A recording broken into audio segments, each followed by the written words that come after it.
महायुतीत आणखी एका जागेवरून वादाची शक्यता वर्तवण्यात येते। उत्तर पश्चिम मधून रवींद्र वायकर यांच्या उमेदवारीची सध्या चर्चा सुरू आहे। उत्तर पश्चिम लोकसभेत सेनेच्या उमेदवाराला मात्र भाजपाकडून विरोध करण्यात येतोय। आमदार रवींद्र वायकर यांच्या विरोधात स्थानिक भाजप पदाधिकाऱ्यांचा सूर सुद्धा समोर येतोय। वायकरांना उमेदवारी दिल्यास निवडणुकीत अडचण होण्याची आता भाजप कार्यकर्त्यांनी भीती व्यक्त केली आहे। भाजपाच्या स्थानिक नेते आणि कार्यकर्त्यांकडून पक्ष नेतृत्वाकडे नाराजी सुद्धा व्यक्त करण्यात आली आहे। तर या संदर्भात माहिती देत आहेत आमचे प्रतिनिधी ओम देशमुख सध्या आपल्या सोबत आहेत।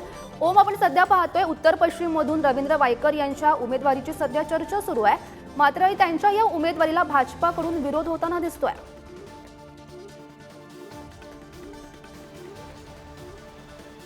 गौरी, मुळातच महायुतीमध्ये काही जागांवरून जो वाद निर्माण झालेला आहे त्यात शिवसेनेकडनं ज्या जागा जाहीर करण्यात आल्या होत्या त्या संदर्भात सुद्धा काही प्रकारचा विवाद झाला।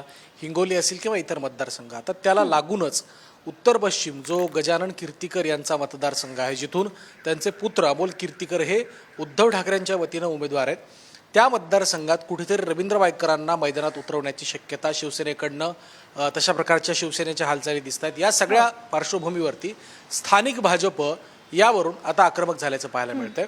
रवींद्र वायकरांवरती ईडी आणि इतर बाबींचं जे काही चौकशीचा ससेमिरा लागलेला आहे, त्या सगळ्या पार्श्वभूमीवरती वायकरांना मैदानात उतरवणं हे प्रचाराच्या दृष्टिकोनातून काहीसं अडचणीचं ठरू शकतं।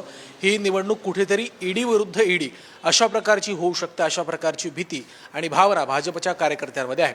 त्यामुळे भारतीय जनता पार्टीच्या खालच्या स्थानिक पातळीवरील नेत्यांनी आणि कार्यकर्त्यांनी महाराष्ट्र प्रदेशाचं जे काही नेतृत्व आहे, मुंबईतले जे काही महत्त्वाचे नेते आहेत, या महत्त्वाच्या नेत्यांकडे आपली जी काही नाराजी, आपली जी काही भूमिका आहे ती मांडली आहे।